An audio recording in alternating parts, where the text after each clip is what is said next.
तो चलिए आज के इस एक्सप्लेनर में गहराई से उतरते हैं और देखते हैं कि कैसे प्राचीन ज्वालामुखीय विस्फोटों ने भारत के इस आधुनिक आर्थिक इंजन का निर्माण किया और हाँ, इस अथाह संपदा को बाहर निकालने की असली कीमत आखिर क्या चुकानी पड़ रही है।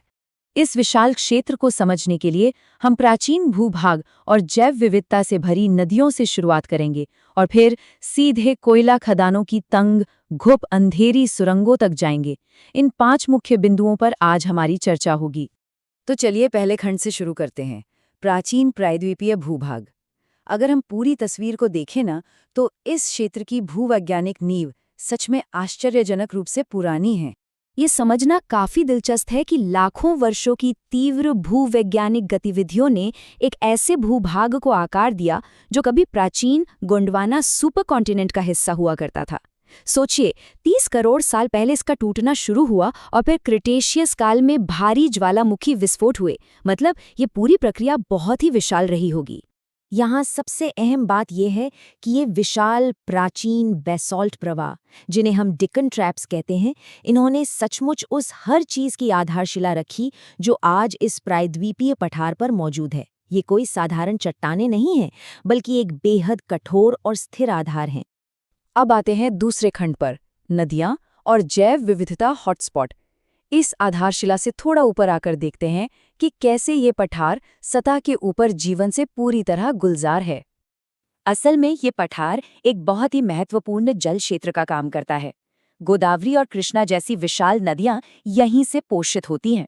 और तो और अरावली और सतपुड़ा के जंगलों जैसे प्राचीन क्षेत्रों में अविश्वसनीय वन्यजीव बसते हैं। बाघों से लेकर हाथियों तक, इन सब की मौजूदगी ये साफ कर देती है कि ये इलाका हमारे पारिस्थितिक तंत्र के लिए कितना ज्यादा मायने रखता है।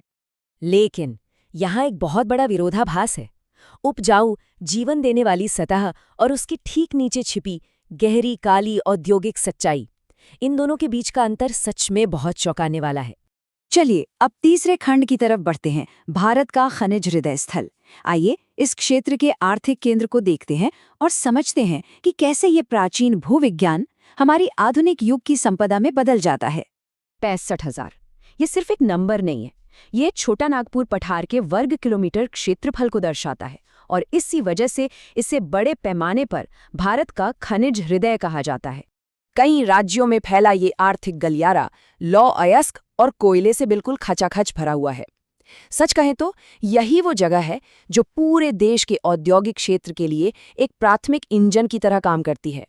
लेकिन सोचने वाली बात यह है कि पृथ्वी के अंदर से ये अपार संपदा आखिर निकाली कैसे जाती है, और सबसे अहम सवाल, इसके ऊपर रहने वाले लोगों का क्या होता है। अब आते हैं चौथे खंड पर, खदानों में उतार। परासिया की पेंच घाटी जैसे क्षेत्रों से कोयला निकालने की प्रक्रिया को अगर देखें तो खनन की 2 बहुत ही अलग अलग दुनियाएं सामने आती हैं।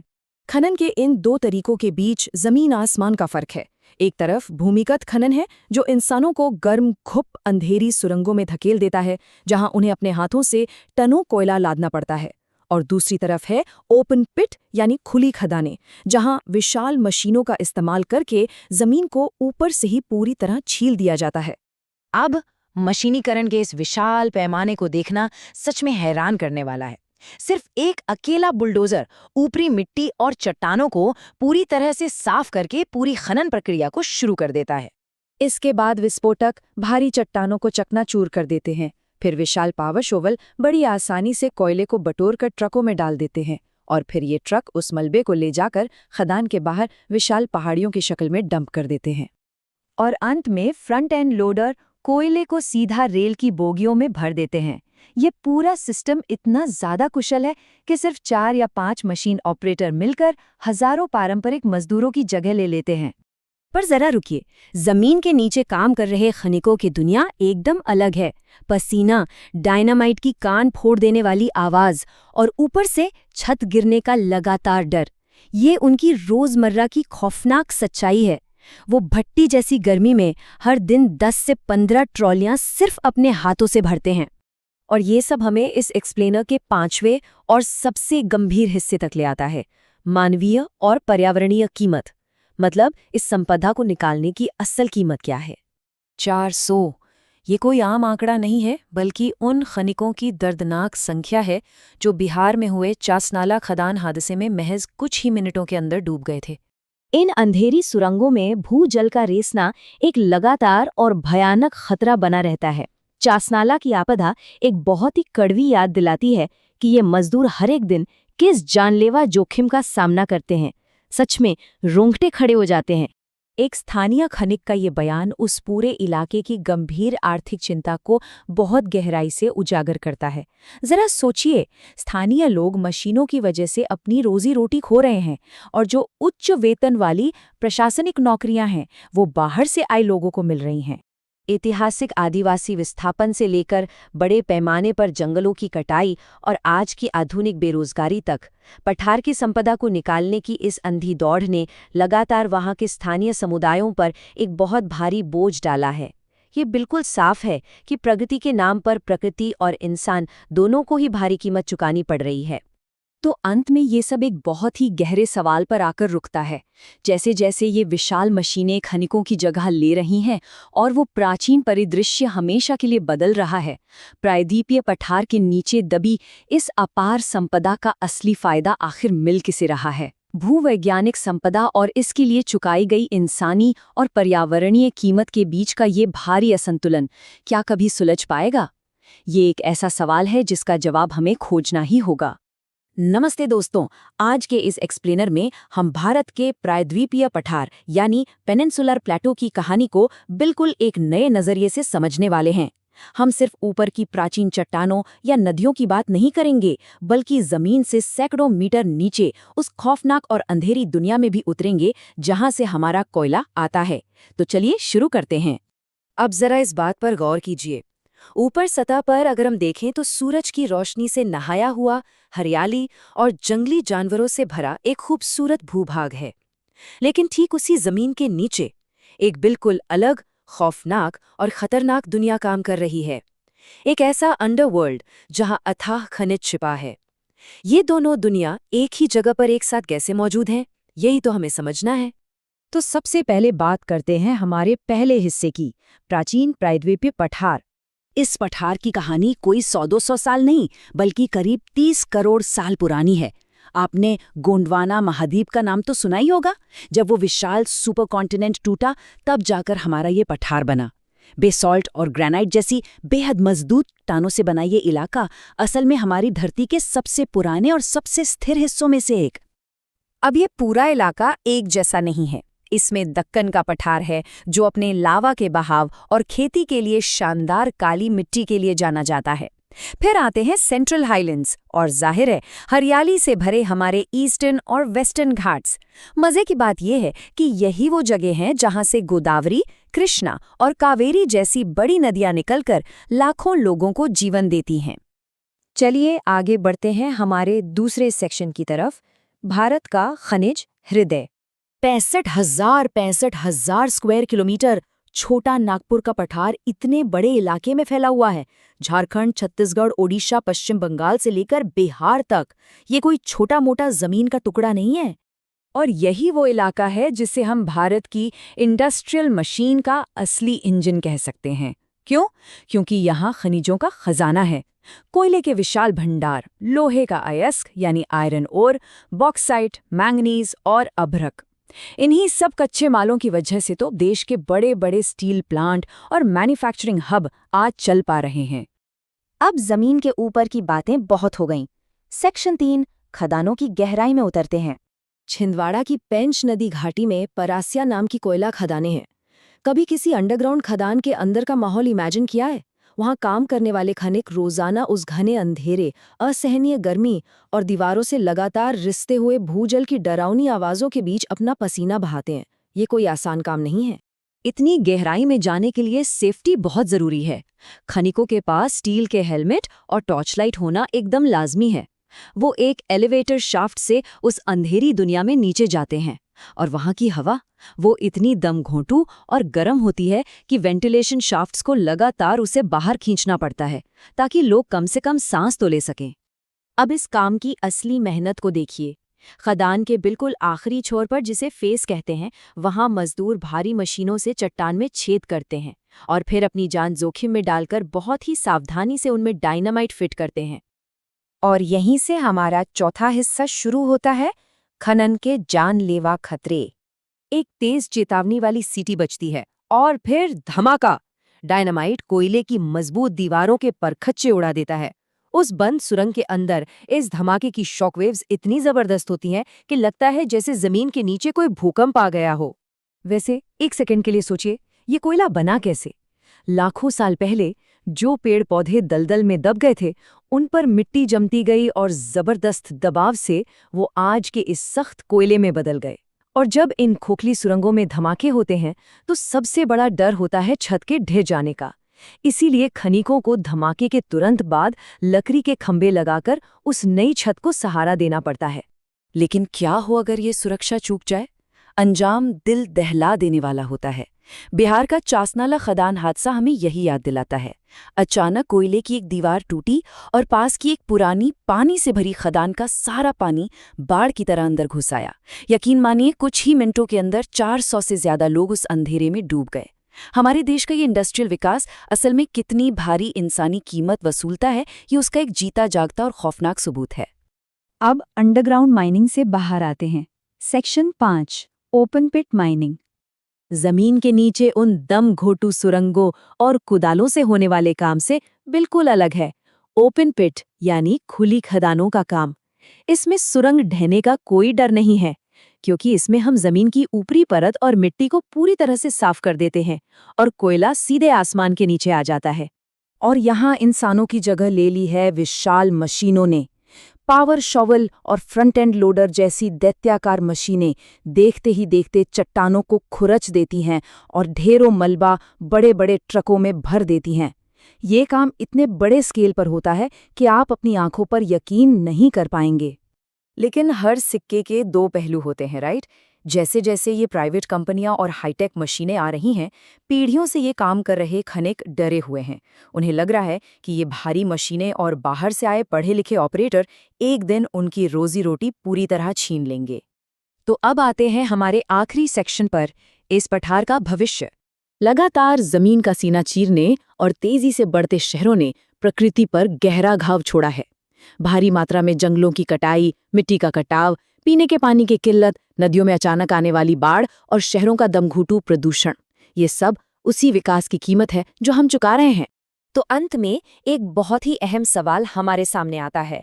हमने इस पठार की प्राचीन ताकत को देखा, खनिकों के संघर्ष को समझा और इस बेतहाशा खुदाई के नुकसान भी देखे।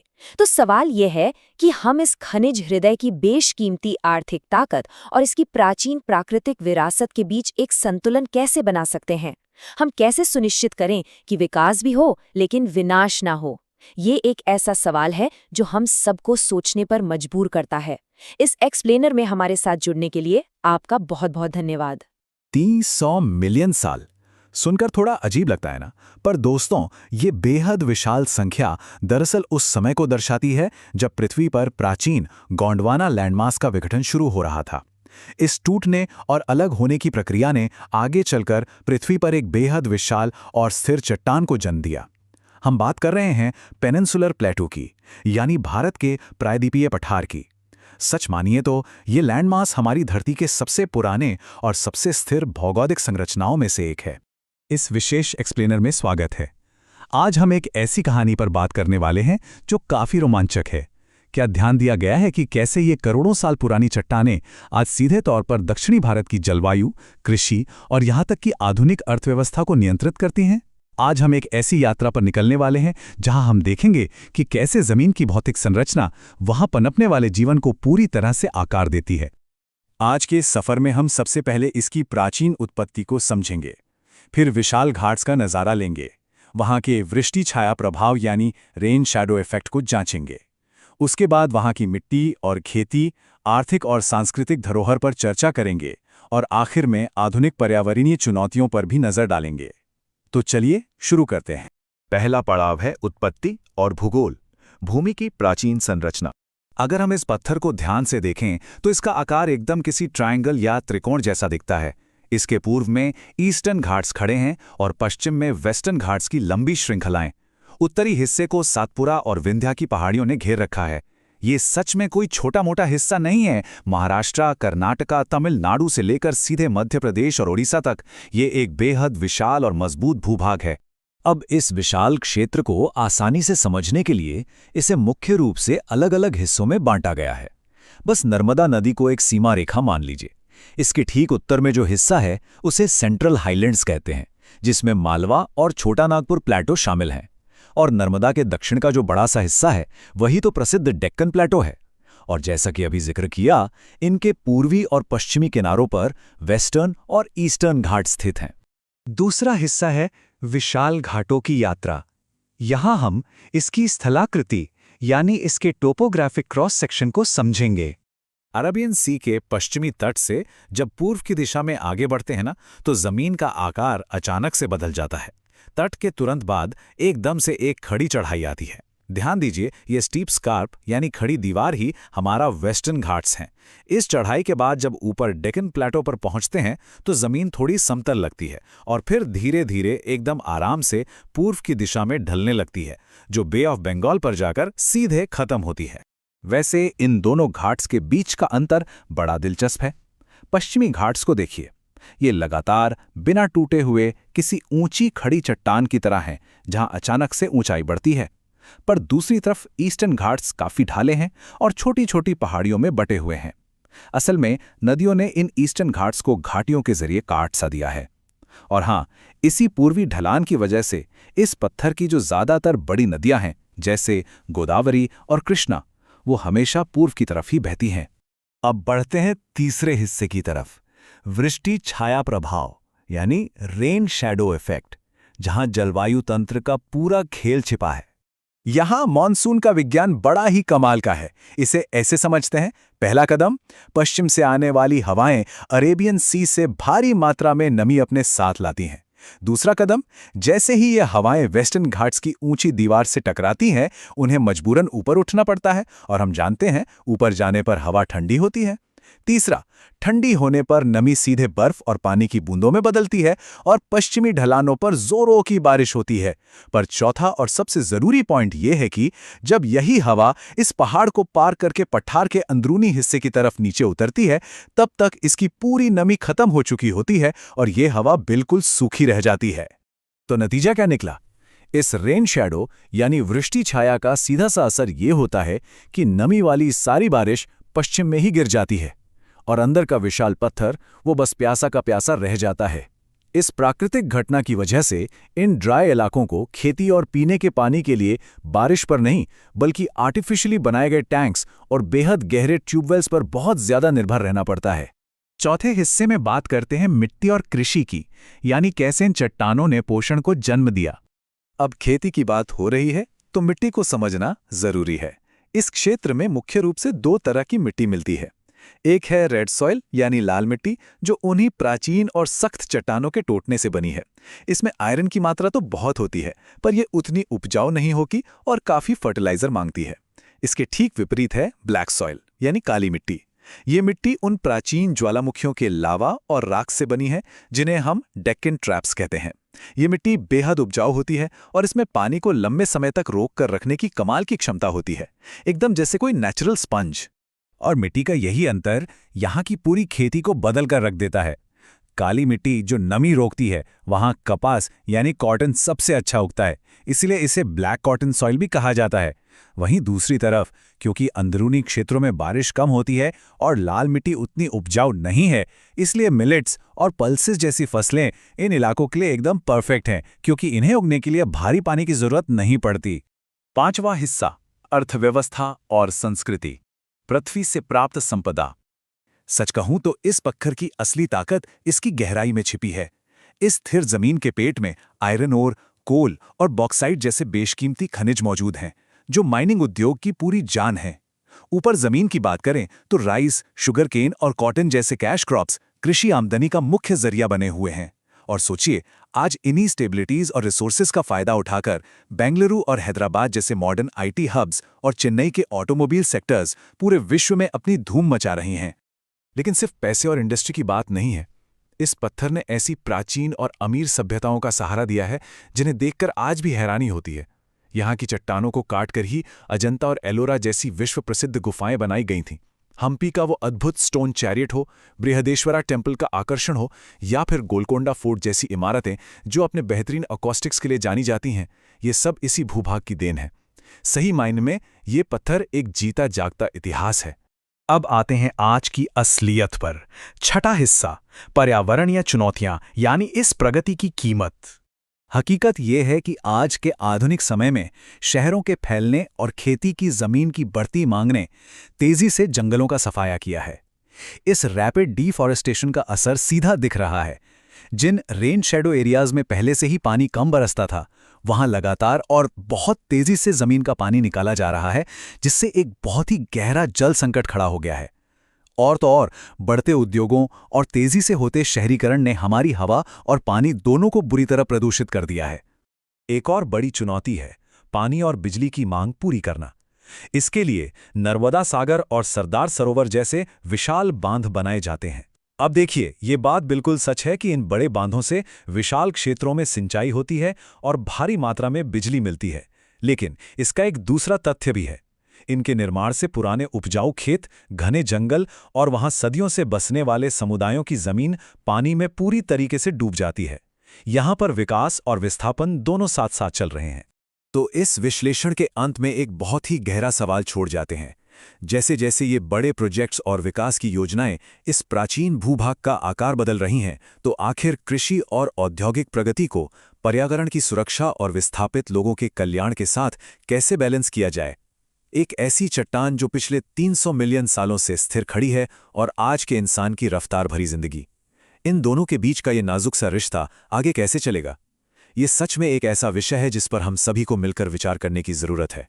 उम्मीद है आज के इस एक्सप्लेनर ने नए और रोचक तथ्य उजागर किए होंगे। ऐसे ही सीखते रहिए। नमस्कार। आज के इस नए एक्सप्लेनर में हम एक बेहद रोमांचक सफर पे निकलने वाले हैं। एक ऐसा सफर जो समय, भूगोल और मानव सभ्यता के पन्नों को एक साथ पलटता है। हम बात कर रहे हैं प्रायद्वीपीय भारत की, जिसे अक्सर दक्कन का पठार या दक्षिण भारत भी कहा जाता है। सच कहूं तो ये जमीन का कोई आम टुकड़ा नहीं है। ये एक ऐसा प्राचीन भूखंड है जिसने हमारे इतिहास, हमारी संस्कृति और आज की तेज रफ्तार अर्थव्यवस्था की पूरी नींव रखी है। तो चलिए इस महाकाव्य जैसी कहानी में गोता लगाते हैं। इस सफर के 4 मुख्य पड़ाव होंगे। पहले भाग में हम देखेंगे इस प्रायद्वीप का जन्म कैसे हुआ। दूसरे में पर्वत, पठार और नदियों की बात करेंगे। तीसरे में जमीन के नीचे छिपे खजाने को टटोलेंगे और अंत में चौथे भाग में यहाँ की समृद्ध संस्कृति को समझेंगे। आगे बढ़ने से पहले जरा इस बात पर गौर करते हैं। क्या कभी किसी ने सोचा है कि 6.6 करोड़ साल पहले हुए एक भयानक प्रलयंकारी ज्वालामुखी विस्फोट का सीधा कनेक्शन आज के आधुनिक आर्थिक इंजन से कैसे हो सकता है? सुनने में थोड़ा अजीब लगता है ना, लेकिन ये बिल्कुल सच है और यही आज के हमारे विश्लेषण का सबसे दिलचस्प हिस्सा है। तो शुरुआत करते हैं हमारे पहले भाग से, प्रायद्वीप का जन्म, एक भूवैज्ञानिक महाकाव्य। इसके लिए हमें समय में बहुत बहुत पीछे जाना होगा, ऐसे समय में जब पृथ्वी आज जैसी बिल्कुल नहीं दिखती थी। दक्कन का पठार दरअसल भारतीय उपमहाद्वीप की सबसे पुरानी और स्थिर भूसंरचनाओं में से एक है। इसकी कहानी शुरू होती है पूरे 4 अरब साल पहले, प्री कैम्ब्रियन युग में, जब इसका बेस या आधार बना। फिर 25 करोड़ साल पहले ये गोंडवाना नाम के एक विशाल सुपर कॉन्टिनेंट का हिस्सा था। लेकिन कहानी में सबसे बड़ा ट्विस्ट आया 6.6 करोड़ साल पहले। एक इतना विशाल ज्वालामुखी विस्फोट हुआ जिससे उबलते हुए लावे की नदियां बह निकलीं। जब ये लावा ठंडा हुआ तो इसने दक्कन ट्रैप का निर्माण किया, और यकीन मानिए ये बेसाल्टिक लावा की परतें कहीं कहीं तो 2 किलोमीटर तक गहरी हैं। अब सवाल ये उठता है कि हमें इन करोड़ों साल पुरानी घटनाओं के बारे में पता कैसे चला? इसका पूरा श्रेय जाता है हमारे वैज्ञानिकों के कठोर भूवैज्ञानिक और अकादमिक शोध को। चट्टानों की परतों की गहराई से जांच करके ही इन प्राचीन दरारों और बेसिन का नक्शा तैयार किया गया है। और सबसे कमाल की बात तो ये है कि लाखों साल पहले बनी यही चट्टानें आज हमारी खेती का पूरा सिस्टम कंट्रोल करती हैं। जहां बेसाल्टिक लावा टूटा, वहां नमी सोखने वाली काली मिट्टी बन गई, जो कपास जैसी फसलों के लिए किसी वरदान से कम नहीं है। दूसरी तरफ पुरानी नीस चट्टानों वाले इलाकों में लाल मिट्टी मिलती है, जो थोड़ी कम उपजाऊ होती है। मतलब आज खेत में क्या उगेगा, ये लाखों साल पहले ही तय हो चुका था। चलिए अब आगे बढ़ते हैं भाग 2 की तरफ। पर्वत, पठार और नदियां, सतह को आकार देना। आइए देखते हैं कि इस प्राचीन जमीन ने सतह के ऊपर के भूगोल को कैसे एक नया रूप दिया। अगर हम इसे ऊपर से देखें तो ये 4,22,000 वर्ग किलोमीटर में फैला एक उल्टे त्रिकोण जैसा दिखता है।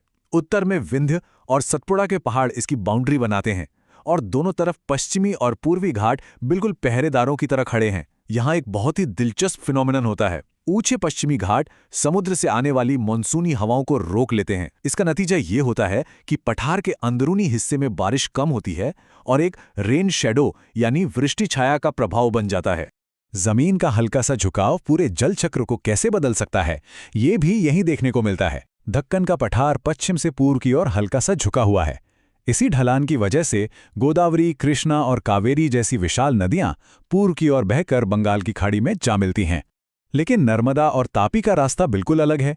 वो पुरानी टेक्टोनिक गतिविधियों से बनी गहरी दरारों के बीच से होकर पश्चिम की ओर अरब सागर में जाती हैं। जरा सोचिए, भूगोल कैसे पानी का रास्ता तय कर देता है। आइए अब नदियों और पहाड़ों से थोड़ा नीचे चलते हैं। भाग 3, सतह के नीचे की संपत्ति, खनन इंजन। ये क्षेत्र सिर्फ खेती या नदियों के लिए ही नहीं, बल्कि अपने भूगर्भ में छिपे बेशकीमती खनिजों के लिए भी जाना जाता है। 93%, जी हाँ 93%। ये नंबर बहुत बड़ा है। भारत का लगभग 93% लौह अयस्क सीधे इसी प्रायद्वीपीय पठार से निकाला जाता है। जो स्टील और लोहा हमारी इमारतों और पुलों को मजबूती देता है, वो इसी जमीन से आता है। असल में ये जमीन खनिजों का एक जीता जागता पावर हाउस है। देश का 90% कोयला छोटा नागपुर का पठार और दक्कन ट्रैप जैसे क्षेत्रों से आता है। इसके अलावा तांबा, बॉक्साइट, सोना और अभ्रक जैसे खनिज भी यहाँ भरपूर मात्रा में हैं। और तो और 21वीं सदी में यहाँ बड़े यूरेनियम भंडार भी मिले हैं, जो आने वाले कल की ऊर्जा जरूरतों के लिए गेम चेंजर साबित हो सकते हैं। इन खनिजों को बाहर निकालने के तरीके भी काफी दिलचस्प हैं। जब खनिज जमीन की ऊपरी सतह के पास होते हैं, जैसे लौह अयस्क या बॉक्साइट, तो ओपन कास्ट माइनिंग की जाती है। इसमें ऊपरी मिट्टी हटाकर खनिज निकाल लिए जाते हैं, जो कि सस्ता और सुरक्षित है। लेकिन जब अभ्रक या बढ़िया क्वालिटी का कोयला जमीन में बहुत गहराई में छिपा हो, तो अंडरग्राउंड माइनिंग का इस्तेमाल करना पड़ता है। ये काफी जटिल और मुश्किल प्रक्रिया है। खनिजों और चट्टानों की कहानी के बाद चलिए अब वापस जमीन के ऊपर लौटते हैं। भाग 4, संस्कृति की बनावट, मानवीय पहलू। आखिरकार इस पूरे भूगोल को जीवंत कौन बनाता है? बिल्कुल, यहाँ के लोग। करीब 2.5 करोड़ लोग। 2011 की जनगणना के अनुसार ये दक्षिण भारत और इस प्रायद्वीपीय क्षेत्र की अनुमानित आबादी है। यानी पूरे देश की आबादी का लगभग 5वां हिस्सा इसी प्राचीन जमीन पर रहता है, काम करता है और फल फूल रहा है। अगर इन आंकड़ों पर नजर डालें तो पता चलता है कि विकास के मामले में ये क्षेत्र कितना आगे है। केरल तो 94% साक्षरता दर के साथ सबसे टॉप पर है। यहाँ का लिंगानुपात भी देश के बाकी हिस्सों से काफी बेहतर है और शहरीकरण तेजी से बढ़ रहा है। ये आंकड़े सिर्फ नंबर नहीं हैं, ये एक बेहद जागरूक और विकसित समाज की साफ तस्वीर पेश करते हैं। और ये विकास कोई रातों रात नहीं हुआ है। इसके पीछे हजारों साल पुरानी एक बेहद समृद्ध सांस्कृतिक विरासत है। यहाँ की 4 प्रमुख द्रविड़ भाषाओं तमिल, तेलुगु, कन्नड़ और मलयालम को भारत सरकार ने शास्त्रीय भाषा का दर्जा दिया है। इनका साहित्यिक योगदान इतना विशाल है कि ये पूरे देश के साहित्य का एक बहुत ही महत्वपूर्ण हिस्सा बनाता है। एक और दिलचस्प बात, इस प्राचीन जमीन की चट्टानों से सिर्फ खदानें ही नहीं बनी, बल्कि वास्तुकला के शानदार नमूने भी खड़े किए गए। सुदूर दक्षिण में विशाल गोपुरम वाली द्रविड़ शैली, महाराष्ट्र की तरफ ऊंचे शिखरों वाली नागर शैली और कर्नाटक व तेलंगाना के बीच इन दोनों का खूबसूरत मिश्रण यानी वेसर शैली। चट्टानों को तराशकर बनाई गई ये इमारतें इस क्षेत्र की एक अलग ही पहचान है। भूगोल, खनिज और उच्च शिक्षित लोगों का ये बेहतरीन संगम आज के समय में कैसा दिखता है? आज ये क्षेत्र भारत का आधुनिक आर्थिक इंजन बन चुका है। बैंगलोर, हैदराबाद और चेन्नई पूरी दुनिया के लिए सबसे बड़े आईटी हब हैं। यहाँ की आर्थिक विकास दर राष्ट्रीय औसत से भी ज्यादा है और प्रति व्यक्ति आय 2 गुनी से भी अधिक। कम प्रजनन दर और बेहतरीन साक्षरता इस बात का सबूत है कि एक क्षेत्र लगातार सफलता की सीढ़ियां चढ़ रहा है। हम इस शानदार सफर के बिल्कुल अंत में आ गए हैं। करोड़ों साल पहले जिस जमीन को ज्वालामुखियों ने आकार दिया, जो सदियों से खनिजों का भंडार रही, वो आज सिलिकॉन और सॉफ्टवेयर के दम पर भविष्य को लीड कर रही है। अब सवाल यह है कि ये प्राचीन और स्थिर भूमि भारत की अगली सदी के इनोवेशन और प्रगति को कैसे दिशा देगी? ये एक ऐसा विचार है जिस पर हम सबको सोचना चाहिए। आज के इस एक्सप्लेनर में बस इतना ही। फिर मिलेंगे एक नए और दिलचस्प विषय के साथ।